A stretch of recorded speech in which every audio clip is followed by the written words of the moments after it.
America the Beautiful. We all know the song, but what exactly makes our country so beautiful? I think it's the people. I'm Krista, and I'm a fifth-generation Asian American of Chinese descent. For multi-generational Asian Americans like myself, it can be easy to take our citizenship for granted, to forget, or not even know how hard it was for our Asian ancestors to gain entry into the country where we wake up, live, and breathe every day. If they hadn't fought to survive back then, we wouldn't be able to thrive today.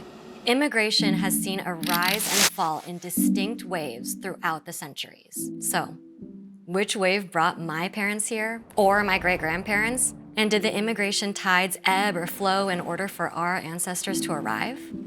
Let's find out together as we travel the tumultuous seas of America's immigration story.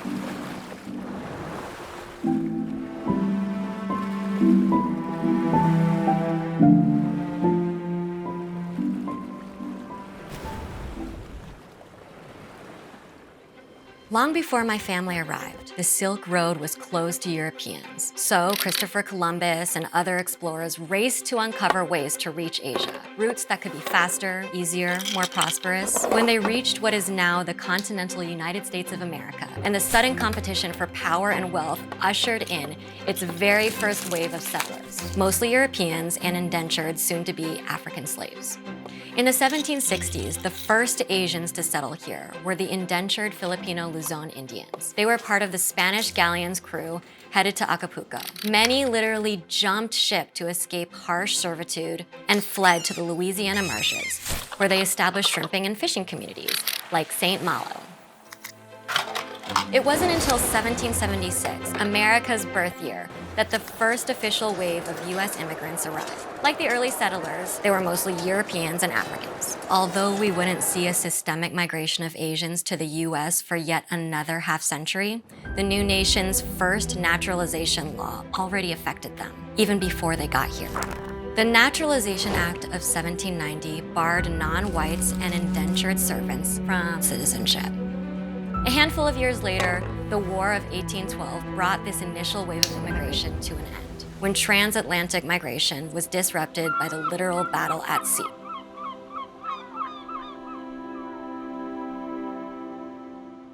As the 1830s dawned across the country, America would see a huge number of immigrants riding the wave to freedom, escaping war, famine, economic turmoil, persecution. That's where my family's American journey begins, with great-great-grandpa Tom, who joined this wave of fleeing immigrants in 1848. Like him, many were dads, uncles, brothers, male laborers who had to leave their loved ones in hopes of making money with their hardworking hands to send back to their families. They would be the first, but not the last, of many immigrants seeking to replace prejudice with opportunity. In San Francisco, the lure of Gold Mountain called to foraging Tom and 25,000 other Chinese immigrants from southern China. He made his way to Marysville, which was touted as the gateway to the gold fields. Other immigrants headed to Hawaii. Although Hawaii was not yet US territory, it attracted US investors to develop the lucrative sugar and rice industries, which meant they needed a whole lot of manpower, cheap and fast. 195 Chinese immigrants comprised the first foreign contract workers, followed by 900 Japanese immigrants. Eventually, others would arrive from Korea, the Philippines, Puerto Rico, and Portugal. There were a few Japanese women who arrived as picture brides in arranged marriages orchestrated by their parents, who would literally point at a photo. But fortunately, now we can swipe right for ourselves. After the war with Mexico, more immigrants streamed in as a substantial landmass encompassing 9 present-day states was ceded to the US. Determined to jump on the land, Congress secured these Western territories through settlements and railroads. In 1862, the American Homestead Act was passed to entice settlers. Any adult citizen or intended citizen who had never borne arms against the US government could receive 160 acres of land to farm and improve. This attracted many, like the Polish and Scandinavians. However, this wasn't exactly an Oprah moment with, you get free land, you get free land. With no path to citizenship, Asians were completely cut out of the equation. The US government did need Asians for another reason, though. They wanted to build the Transcontinental Railroad, which they believed would be the key to strengthening infrastructure and unifying the country. So, the Burlingame Seward Treaty was established, which pledged unrestricted immigration to Chinese citizens and granted China most favored nation status. Sounds like a win-win, right? Well, not exactly, as we'll soon see that these same industrialists and politicians celebrating the steady flow of incoming cheap Chinese labor would turn the tides against them. And, ironically, many of these against the Chinese immigrants were immigrants themselves.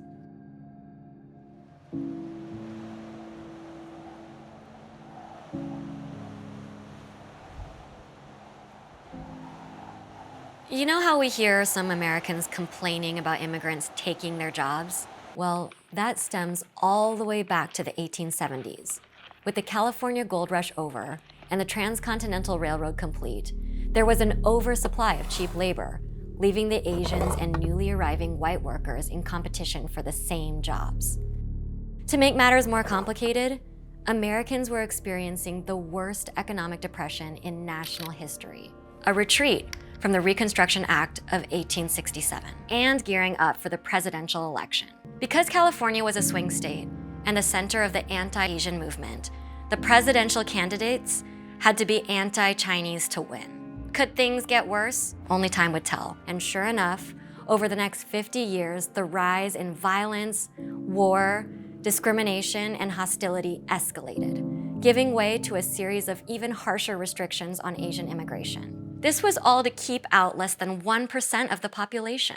The first to be restricted from entering the United States were the individuals labeled as undesirables. The Page Act of 1875 mainly targeted the coolies, or the indentured workers from Asia, and the women imported here for immoral purposes, mostly Chinese women stereotyped as prostitutes. As a result, Chinese bachelor societies sprang up because their wives and families couldn't enter the United States. There were barely any Asian women, and to top it off, misogynist laws and attitudes prevented them from interracial relationships. It was around this time my paternal great-great-grandpa, Fang Chao, arrived. His timing was impeccable, because in 1880, Chinese immigration was suspended. And in 1882, with the Chinese Exclusion Act, the first law ever to bar people based on race was passed, and it covered almost all potential Chinese immigrants. Fortunately for us, brave souls like Wong Kim Ark, born in the United States, fought back. During this time, he won an important legal battle, gaining birthright citizenship for anyone born on US soil. That would include 3 generations of my ancestors. And now me. Thank you, Wong Kim Ark. Barred from entry, the Chinese now searched for alternate routes to enter the United States, looking to Canada and Mexico. And in 1906, a back door opened unexpectedly when the devastating earthquake in San Francisco destroyed all municipal records. This allowed some Chinese to enter the United States by fraudulently claiming they were either born here, or in the case of paper sons, they had US citizen fathers. With fewer Chinese arriving, Asian Indians, Filipinos, Koreans, and Japanese stepped in to fill the labor gap, especially for agriculture in the West. However, discrimination could not be stopped from rearing its ugly head, as now rising tensions between Japan and the US would restrict immigration of Japanese laborers through the 1907 Gentlemen's Agreement. To enforce restrictions, Angel Island opened in San Francisco in 1910. You could say that Ellis Island in New York functioned to welcome immigrants, while Angel Island functioned to find Asians to exclude. And if processing times were a good indication of prevailing sentiments, elite and European arrivals would be processed in a few hours, but Asians, well, they would be detained for entire weeks or months. By 1917, when it seemed inevitable that the United States was going to get involved in World War I, isolationism and xenophobia would basically bar all Asians with the Immigration Act of 1917 in the Asiatic Barred Zone. For those like my great-great-grandpas and their families who were here and able to stay, they settled in places like Marysville and Vallejo, California, ethnic communities where they worked hard and relied heavily on their networks for support and safety. Amid terrible discrimination, my grandma Alice and her sister Auntie Mix studied hard and eventually became the first Chinese-American public school teacher and the first Chinese-American public health nurse in California. At this point, you must be thinking, what more could possibly happen against Asians? Well, With the Immigration Act of 1924 and its discriminatory ethnic quotas, the tides turned against the Southern and Eastern Europeans, but also prohibited the Asians outright. As President Coolidge remarked, "America must remain American." But how was American defined? Because during World War II, 80,000 US-born Japanese Americans were incarcerated. They were displaced to camps without any due process. Citizens who chose to serve their country, like 6 of my granduncles, and the xenophobia would continue until 19. Now, if you're a history buff like myself, you might say, wait, Krista, what about the Magnuson Act of 1943 and the Immigration and Nationality Act of 1952? Didn't they actually promote Asian immigration and naturalization? Although these laws deceptively made it look like the Chinese and Europeans were finally on equal footing in having a quota, the national origins quota severely restricted the annual number of undesirable immigrants able to enter. A mere 105 for the Chinese, a trickle to plug the wave. The quotas did, however, promote an immigrant population that was homogeneous and white, favoring Northern and Western Europeans in particular. So, after all that struggle, how did 20 million immigrants of Asian descent get here?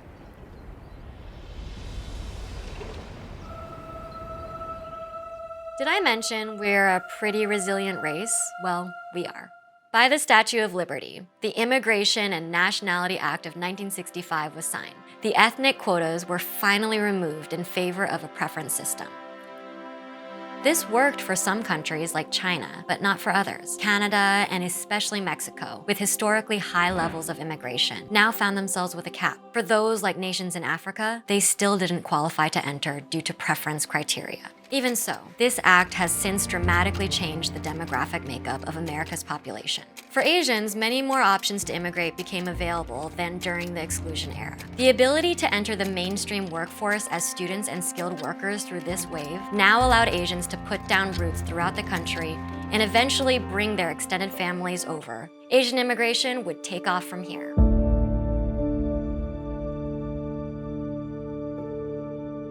This next wave carried authorized, unauthorized, and young vulnerable immigrants seeking refuge from hardship, war, and persecution to America's land and shores. Since 1975, over 3 million refugees or asylees have arrived in the US. This included 1.25 million Southeast Asians from Vietnam, Laos, and Cambodia due to the Vietnam War. Another 500,000 were granted entry from Iran, Cuba, Syria, Afghanistan, and Ukraine. And in 1992, 54,000 Chinese nationals became US permanent residents following the Tiananmen Square incident. Today, considerations have broadened to include the status of women in their home country, domestic violence victims, LGBTQ, and climate refugees. A decade later, 3 million more would call their US home when their status was legalized through a one-time amnesty. The Immigration and Control Act also tried to curtail the inflow of unauthorized immigrants by placing stricter regulations on employers and strengthening border controls. Was it effective though? Today, there are an estimated 11 million undocumented non-citizens in the United States, 15% of whom are Asian.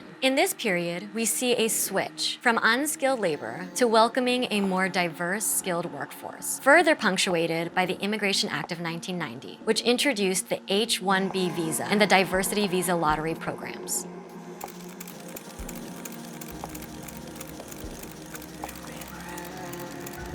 Arriving at present day with the COVID pandemic of 2020, immigration temporarily flatlined when all US visa services were suspended globally. Since reopening, the US immigration numbers have seen a quick return, but not everyone is staying. With fewer immigration restrictions, circular migration is again an option, with influencing factors that range from equal or better economic opportunities abroad to increased political tensions to immigration policies and practices once again targeted toward the Chinese.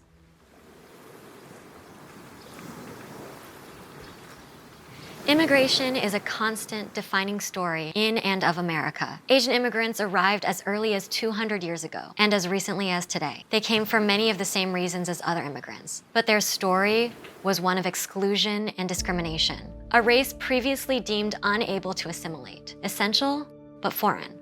Through resilience over resistance, through contribution and community, Asians now make up 7% of the United States population, a population where 97% of Americans are either immigrants or descendants of immigrants.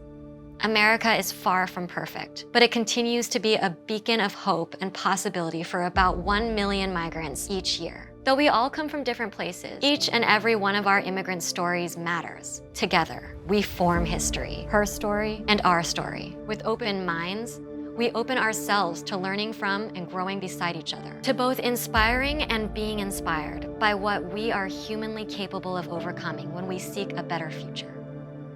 It's important that we never forget why our ancestors came, and that we celebrate the brave stories of how they went from rocky waves to planting roots and nourishing family trees. I will continue to learn about my family's American journey. Will you join me and find out yours?